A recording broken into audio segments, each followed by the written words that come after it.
రోజు దేవుడు తన వాక్యం పంచుకోవడానికి నాకు ఇచ్చిన ఈ అవకాశం బట్టి దేవుడికి వందనాలు. And I thank my husband, Pastor Ashley Vegas. అలాగే నా భర్త అయ్యగారికి కూడా కృతజ్ఞతలు Because తెలియజేస్తున్నాను. sudden, and the afternoon my husband just asked me to share the word. నాకు అకస్మాత్తుగా ఆయన ఈ యొక్క మధ్యాహ్న కాలంలో ఆయన నాతో చెప్పారు ఈ రోజున వాక్యం పంచుకోండి. So I did not know what to speak, so I just collected, a couple of scriptures and I studied through them and created this message. అయితే నేను ఏం పంచుకోవాలో నాకు అక్షరం అర్థం కాలేదు కాబట్టి నేను దేవుడు వాక్యంలోకి వెళ్ళాను. దేవుడు వాక్యం కొన్ని చూసుకొని నేను ఆ వాక్యానుసారంగా ఒక చిన్న Prepared మెసేజ్ మీ కొరకే నేను తీసుకొచ్చాను. And I know that the Holy Spirit is going to lead me into it. అలాగే నేను నమ్ముచున్నాను పరిశుద్ధాత్ముడు నన్ను నేను దేవుడిలోకి నడిపిస్తాను. So I would like to start my my message with this testimony of mine. నేను ఈ రోజు ఈ అంశము నా యొక్క సాక్ష్యంతో మొదలు పెట్టాలనుకుంటున్నాను. As an expectant mother. ఒక తల్లిగా Today's Mother's Day, that's what I'm sharing on mother, the message ఈ of రోజున mother. తల్లి గురించి గుర్తింపు రోజు కాబట్టి నేను తల్లి గురించి I remember the day when I was expecting for my son Adrian. నాకు ఇప్పటికీ ఆ రోజు గుర్తు ఏ రోజైతే నేను గర్భం ధరించానో ఏప్రిల్ పుట్టబోతున్నాడు నాకు తెలుసు. Actually, we were not expecting this, we was happy with our 2 daughters, but all of a sudden we got a news, that I was expecting with Adrian. మేము అసలు అనుకోలేదు ఇంకొక కుమారుడు జన్మిస్తాడని. మేము ఇద్దరు కుమారులతో సంతోషంగా ఉంటే అలాంటి సమయంలో మళ్ళీ నేను గర్భం ధరించాను. And I believe it's all God's, it was God's plan. అలాగే నేను నమ్ముచున్నాను కేవలం దేవుడి ప్రణాళిక మాత్రమే. And while I was expecting, from the first month, I was going through persecution. The persecution started from the very first month when I started expecting for Adrian. అయితే ఎప్పుడైతే నేను గర్భం ధరించానో దాని మొదటి నెల నుండే నాకు వెంబడింపు అనేది మొదలైంది, శోధన అనేది I మొదలైంది. was going through a lot of brokenness. నేను చాలా దుఃఖదినంలో నుంచి వెళ్తున్నాను. I never experienced, such brokenness and such sorrow when I was expecting for my first daughter and my second daughter. నా యొక్క మొదటి కుమార్తె రెండవ కుమార్తె జన్మ సమయంలో నేను ఎప్పుడు కూడా అటువంటి దుఃఖం నుండి వెళ్ళలేదు. But when I was expecting for Adrian, I was, going through a lot of brokenness, and I was throughout the 7 months, 8 months, I was only, crying before God. కానీ ఎప్పుడైతే ఏప్రిల్ గురించి నేను గర్భం ధరించానో అప్పటి నుండి దగ్గర 7-8 నెలల దాకా కూడా నేను ఎంతో దుఃఖము, ఎంతో బాధ, శోధన అనుభవించాను. But I thank God, that I did not, it was not a day I remember that, I felt disappointed. కానీ నేను దేవుడికి నిజంగా కృతజ్ఞతలు తెలపాలనుకుంటాను. ఎందుకంటే ఒక్కరోజు కూడా నేను నిరుత్సాహపడలేదు. Whenever I was down, I held on to God. నేను ఎప్పుడు దుఃఖంలో కృంగిపోయినా కూడా నేను And I found my దేవుడిని strength and joy in the Lord. అలాగే నేను నా యొక్క సంతోషము, నా యొక్క బలము మళ్ళీ తిరిగి దేవుడి సన్నిధిలో పొందాను. And the day, the last day when I was going to deliver Adrian, on that last day also, I was not so comfortable. I was very uncomfortable in my spirit. కానీ ఆ రోజున తన ఆఖరి అంటే ఏ రోజునైతే అంటే తను పుట్టబోతున్నాడు ఆ రోజు కూడా నాకు ఎందుకో లోపల నాకు సరిగా అనిపించలేదు. From my house to the hospital, I kept on praying in the spirit. ఆత్మీయతలో నేను నా ప్రార్థన కొనసాగిస్తూ ఉండేను. నేను ఇంటి దగ్గర నుంచి హాస్పిటల్ అడ్మిట్ అవ్వడానికి చెల్లిదాకా కూడా నేను ఆ వాటంతా కూడా నేను ఆత్మలో దేవుని And I ఆరాధిస్తాను. believe that the leading was from the Holy Spirit. నాకు ఖచ్చితమైన నమ్మకం ఉంది ఆ యొక్క ప్రేరణ నాకు పరిశుద్ధాత్ముడే కలిగించాడని. 1 week before I delivered Adrian, I had a dream. ఒక వారం క్రితము అంటే నేను బాబుని కానీ ఒక వారం ముందు నాకు ఒక కల వచ్చింది. I had a dream that myself and my husband, we were walking on a very lonely road. నాకు ఒక కల వచ్చింది ఏంటంటే నేను నా భర్త ఒక నిష్ఫలమైన స్థలంలో నడుస్తున్నాము. And all of a sudden, I seen some men, very dirty men, like they just came out from some drainage gutter. అయితే All gutter water all over them, very dirty, black and dirty. ఆ కళలో నేను చూసింది ఏంటంటే ఒక వ్యక్తి చాలా మురికితో నిండిపోయి ఏదో మురికి నీళ్ళలో నుంచి తేలి పైకి వచ్చినట్టుగా మొత్తం మురికితో నిండిన వ్యక్తి నేను చూసాను. And they were coming towards me to attack me. వాళ్ళు నన్ను ఆ వ్యక్తి నన్ను హానిపరచడానికి నా వైపు వస్తుంది. There were 4 or 5 men. ఒక వ్యక్తి కాదు 4-5 వ్యక్తులు. They were so dirty, very dirty. వాళ్ళు ఎంతో మురికితో నిండి And they were coming to destroy me. వారు నన్ను నాశనం చేయడానికి నా వైపు వస్తుంది. They only plan was to destroy me. వారి ప్రణాళిక కేవలం నన్ను నాశనం చేయాలని. And when I saw this, I was not scared, but I was wondering who are these people? Why are they coming to attack me? నేను వారిని చూసినప్పుడు నేను భయపడలేదు కానీ నేను అసలు ఆశ్చర్యపోయాను. ఏంటి ఎవరు వీళ్ళు, ఎందుకు నా మీద ఇట్లా హానిపరచడానికి నా మీదకి వస్తున్నారు అని. They took my husband and they took him aside and they kept him, they held him up over there and they kept him so he doesn't come and rescue me from them. And they, వాళ్ళు నా భర్తని నా నుంచి దూరం చేశారు. దూరం చేసి పక్కన ఎక్కడో పట్టుకొని ఉన్నాడు. ఆయన వచ్చి నన్ను కాపాడుకుని ఉండాలి అని తనని పట్టుకొని ఉన్నారు.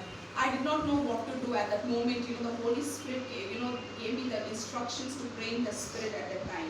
ఆ సమయంలో ఏం చేయాలో నాకు ఏం అర్థం కాలేదు, కానీ పరిశుద్ధాత్ముడు నన్ను ప్రేరేపించాడు, ఆత్మలను ప్రార్థించు అని. And in my dream I began to pray in the Spirit. అయితే కళలోనే నేను ఆత్మలో ప్రార్థించడం And as I మొదలుపెట్టాను. started praying in the Spirit, నేను ఆత్మలో ప్రార్థించడం మొదలుపెట్టిన all తర్వాత those men who were standing before me, they all started fleeing one by one. అక్కడ మురికితో నిలబడ్డ నా ఎదురుగా నిలబడ్డ వ్యక్తులందరూ కూడా ఒకరి తర్వాత ఒకరు పాల్గొనడం They మొదలుపెట్టారు. started trembling before me. వారందరూ కూడా నా ముందు భయపడడం God మొదలుపెట్టారు. showed me power when I prayed in the Spirit. నేను ఎప్పుడైతే ఆత్మలో ప్రార్థించానో దేవుడు నాకు బలం ఇస్తున్నట్టు, నాకు శక్తి ఇస్తున్నట్టు దేవుడు చూపించాడు. That is why hallelujah. I pray a lot in the Spirit. అందుచేతనే నేను ఆత్మలో ఎప్పుడు కూడా ప్రార్థిస్తూ ఉంటాను. And when we were going that day, to the hospital, that was the day the Holy Spirit reminded me to pray in the Spirit. He was continuously, telling me, pray in the Spirit, pray in the Spirit. అయితే ఆ రోజున కూడా నేను delivery కోసం హాస్పిటల్కి వెళ్తున్న సమయంలో కూడా పరిశుద్ధాత్ముడు నన్ను నిత్యము కూడా ప్రార్థించు ఆత్మలో ప్రార్థించు అని ప్రేరేపిస్తూ ఉండేది. And in this dream, I forgot to tell you that when those people, those men who came to attack me, when they ran away, the heavens opened and I heard a thunderous voice from heaven. అయితే నేను ఒక విషయం మీకు చెప్పడం మర్చిపోయాను. కళలో ఆ వ్యక్తులు నేను ప్రార్థించేటప్పుడు వారు పారిపోతున్నప్పుడు నేను చూశాను కళలో ఆ యొక్క పరలోకం తెరవబడ్డది. ఏదో బలమైన శబ్దం పరలోకం నుండి వినపడ్డది. You are my beloved, do not fear. నీవు నా కుమార్తెవి, భయపడకు అని. No harm shall come near you. నీ యొద్దకి ఎటువంటి కీడు రాదు అని. And his hallelujah. voice was so real to me. అయితే ఆ యొక్క స్వరము నాకు ఎంతో స్పష్టంగా అనిపించింది. It నాకు was just చాలా like నిజంగా God అనిపించింది. was standing in front of me and telling me, do not fear, that I am with you and you are my beloved. నిజంగా దేవుడు దిగి వచ్చి నా ఎదురుగా నించొని మాట్లాడుతున్నంత నిజంగా అది అనిపించినది. And at that time I never knew the scriptures. ఆ సమయంలో నాకు అసలు ఈ వాక్యములు అనేవి కూడా కంఠోపదేశం లేదు. I opened the Bible and I started searching for the scriptures. ఆ యొక్క వాక్యం ఏదైతే దేవుడు చెప్పాడో ఆ వాక్యం కొరకు నేను బైబిల్ తెచ్చి నేను వెతకడం మొదలుపెట్టాను. ఎక్కడ No harm shall come near you was written in Psalms 91. అయితే ఏ హాని నీ యొద్దకి రాదు అనే వాక్యము కీర్తన 91 And you are my beloved was, when Jesus was about to take baptism, when he took back after taking his baptism. అయితే నీవు నా ప్రియమైన కుమార్తెవి అనేది యేసు ప్రభు బాప్తిజం పొందిన And these were the exact words God spoke to me on that day. ఆ పదాలే దేవుడు ఆ రోజున నాతో And I మాట్లాడాడు. began to cry. అప్పుడు నేను రోదించడం I just couldn't, hold that love of God. I couldn't contain that love of God. The love of God was so much in that dream. I began to cry and weep to see how much God loves me. దేవుడి ప్రేమ ఎంతో గొప్పగా నాకు ఆ కళలో కనిపించింది. నేను అసలు ఆపుకోలేకపోయాను. నేను ఏడుస్తూనే ఉండిపోయాను. Actually, the devil was trying to harm me and destroy me.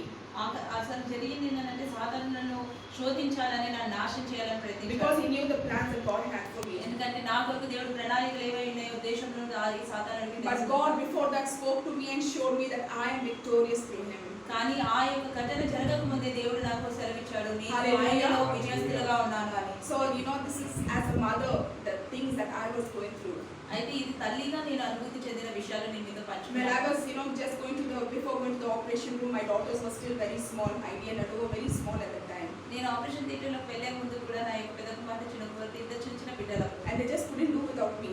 వాళ్ళు నేను లేకుండా ఒక క్షణం కూడా They were so ఉండలేదు. attached to me. వాళ్ళు నాతో ఎంతగానో ఆప్యాయంగా And they just couldn't leave me. They were wondering, Mama, where are you going? They kept on asking me. అది వారు నన్ను ఒక క్షణం కూడా విడిచిపెట్టలేదు. మమ్మీ ఎక్కడికి వెళ్తున్నారు, మీరు ఎక్కడికి వెళ్తున్నారు అని. Ado was refusing to leave me. ఆ చిన్న కుమార్తెకి నన్ను వదలడానికి అసలు ఒప్పుకోలేదు. But I told them I will go and I'll come within half an hour because all my 3 children were cesareans. సరే. All my children were cesareans. Gave birth to cesarean. అయితే నేను అన్నాను, నేను ఒక అరగంటలో తిరిగి వస్తాను. ఎందుకంటే నాకు తెలుసు ముగ్గురు పిల్లలు, నాకు ఇద్దరు పిల్లలకి సర్జరీ అయింది కాబట్టి మూడవది కూడా సర్జరీ అయింది. My first daughter and second daughter, within half an hour I was out of the operation theatre. మొదటి కుమార్తె రెండో కుమార్తె జన్మించినప్పుడు అరగంటలో నేను బయటకు వచ్చేసాను. But for my son Adriel, కానీ నా కుమారుడు ఏప్రిల్ కొరకు when I went to the operation theatre, I was looking at the time.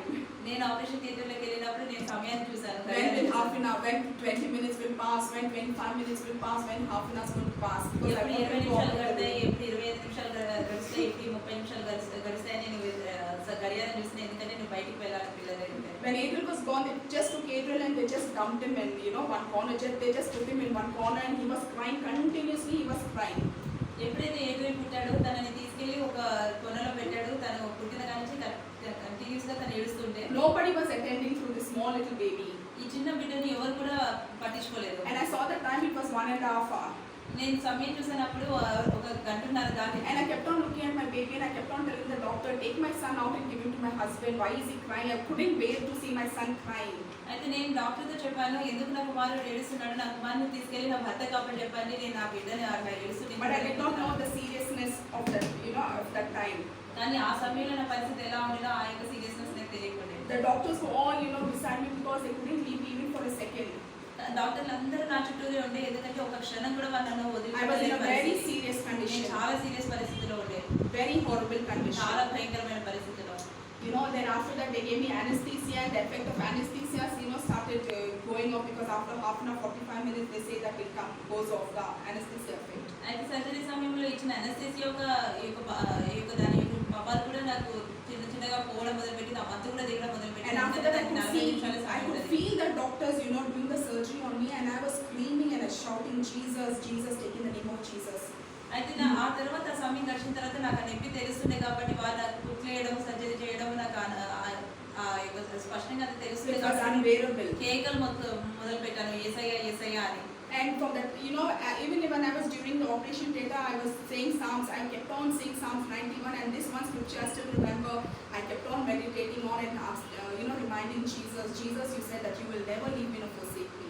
అయితే ఆ సమయంలో కూడా నేను కేవలం కీర్తన 91 నేను కంఠోపదేశం చేస్తుండే, ఎందుకంటే నాకు ఆ వాక్యం బాగా గుర్తు. దేవుడు చెప్పాడు, దేవుడు అన్నాడు, ఆయన నన్ను ఎప్పుడు విడువడు ఎడబాయడు అని. And I kept on meditating on the అదే వాక్యం పైన ధ్యానం చేస్తూ reminding Jesus, యేసయ్యను గుర్తు చేస్తూ, Jesus, you will never leave me nor forsake me. ఆయన అడుగుతుండే, యేసయ్యను నన్ను ఎప్పుడు కూడా వదలవు, విడిపించిపెట్టవు అలా. This is the promise God has given us. ఇదే వాగ్దానం దేవుడు మనకు In our brokenness, మన యొక్క in our దుఃఖంలో, failures, మన యొక్క ఓడిపోయిన in సమయంలో, our fears, anxiety, మన భయాలలో, మన యొక్క అసంతృప్తిలో, when we hold on to Jesus, ఎప్పుడైతే మన యేసయ్యను this is the పట్టుకుంటామో, promise God has given us, that He will never leave us nor forsake us. ఆయన ఈ వాగ్దానం మనకి ఇచ్చున్నాడు. ఆయన He is always with us. విడవడు ఎడబాయడు అని. ఆయన ఎల్లప్పుడూ మన తోడై ఉన్నాడు. హల్లెలూయా. Then, then after that I started losing conscious. ఆ సమయం తర్వాత నేను నా యొక్క సోయి కోల్పోతున్నాను. Later I was told that, there was not a single drop of blood in my body. ఆ తర్వాత నాకు తెలిసింది, నా శరీరంలో ఒక్క చుక్క కూడా రక్తం మిగిలేదు. I lost conscious and I could hear the doctor's voices echoing. నేను నా యొక్క స్పృహ పూర్తిగా కోల్పోయాను, కానీ డాక్టర్లు నా గురించి మాట్లాడుకోవడము, చర్చించడం వినగలిగాను. And the wall talking very horrible things about me, I could hear it so clearly. నేను చాలా స్పష్టంగా వినగలిగాను. వారు నా గురించి ఏదో దారుణంగా They మాట్లాడుకున్నారు. always saying she's dying, she's dying, she's dying. వారందరూ చెప్తుండే, తను చనిపోతుంది, తను చనిపోతుంది, తను చనిపోతుంది అని. They were so sad. The lady who always she was the doctor who I used to attend every month. She was very sad and she was kept on saying, I want her to live, I don't want her to die. She kept on saying, I could hear that her voice. నేను ఒక శబ్దం మాత్రం వినగలిగిన. ఏ స్త్రీ అయితే నన్ను మొదటి నెల నుంచి ఆ యొక్క గర్భం ధరించిన కానీ చూసుకుంటూ, ఆ స్త్రీ మాత్రం చెప్తుంది, లేదు తను బ్రతకాలి, తను And she kept on saying, Papam, she's losing her life. తను ఒక మాట అంటుంటే, పాపం తన జీవితాన్ని కోల్పోతుంది, పాపం. And these voices were echoing, hitting the wall. ఈ శబ్దాలు ఎలా అనంటే గోడకి తగులుతున్నంత గట్టిగా నాకు వినిపిస్తుంది. Then all of a sudden, I found myself in a very dark room. నేను నేను అకస్మాత్తుగా ఒక చీకటి గదిలో చూశాను. Out of the world. ఆ పూర్తిగా ప్రపంచం నుంచి బయటికి. And I believe that was the time, I was losing my life. నాకు తెలుసు, నాకు ఖచ్చితంగా నమ్మకము, ఆ సమయంలోనే నేను నా జీవితాన్ని కోల్పోతుంది. And that's the time I seen, a bright face sitting in front of me. ఆ సమయంలోనే నా ఎదురుగా ఒక వెలుగుతున్న వ్యక్తి నా ముందు. His face was so bright, glorious face. తన ముఖం ఎంతో వెలుగుతూ ఉండే, ఎంతో మహిమ. And he had 3 people sitting around him and they were all praying for me. అయితే వారి చుట్టూరు 3 వ్యక్తులు కూర్చొని ఉండే, వాళ్ళు నా గురించి ప్రార్థన చేస్తుండే. And I believe that was God the Father. నాకు ఖచ్చితంగా నమ్మకము, ఆ యొక్క వ్యక్తి ఎవరైతే, ఆ యొక్క బింబ ప్రతిబింబ ఏదైతే నేను చూసానో వెలుగుతో, అది తండ్రైన దేవుడి. And Jesus came beside me and he told me, యేసయ్య నా పక్కకు వచ్చి ఆయన అన్నాడు, nothing will happen to you, go back. నీకేం జరగదు, నువ్వు తిరిగి వెళ్ళు. And that same the moment Jesus said nothing will happen to you, go back, I opened my eyes. ఏ సమయంలో అయితే ఆయన యేసయ్య వచ్చి నీకేం జరగదు, నువ్వు తిరిగి వెళ్ళు అన్నాడో, ఆ సమయంలోనే నేను కళ్ళు తెరిచాను. That was the time my husband went to get the, blood for me because there was not a single drop of blood in my ఆ body. సమయంలోనే నా భర్త కూడా వెళ్ళి నా కొరకు రక్తం కొరకు వెతుకుతుంది, ఎందుకంటే నా శరీరంలో ఏమాత్రం రక్తం మిగలేదని డాక్టర్ గారు అన్నారు. Without any blood, I came back to life and my BP, everything came to normal. A Hallelujah. మాత్రం రక్తం వెక్కించకుండా నేను మళ్ళీ ప్రాణం పొందాను, మళ్ళీ నా బీపీ లెవెల్ అన్ని కూడా నార్మల్ అయ్యాయి. దేవుడికి I am talking about a mother who was clinging on to God, నేను ఎలాంటి తల్లి గురించి మాట్లాడుతున్నా అంటే ఏ తల్లి అయితే దేవుడిని పట్టుకొని ఉండేది, who was holding on to God even in that impossible situation. అసాధ్యమైన సమయంలో కూడా దేవుడిని పట్టుకొని ఉన్న స్త్రీ గురించి నేను మాట్లాడుతున్నాను. Hallelujah. Hallelujah. And this is the promise God has given every mother, all of us, that He is always with us as He was with Moses, and He will never leave us nor forsake us. అంటే ఈ వాదన దేవుడు మనలో ప్రతి ఒక్కరి గురించి ఇచ్చాడు. దేవుడు ఆయన ఎప్పుడు కూడా మనల్ని విడవడు, ఎడబాయడు. ఏ రకంగా అయితే మోసేతో ఉండేనో ఆయన ఎల్లప్పుడు కూడా మన తోడే ఉంటాడు. Let us turn our Bibles to Isaiah 49:15.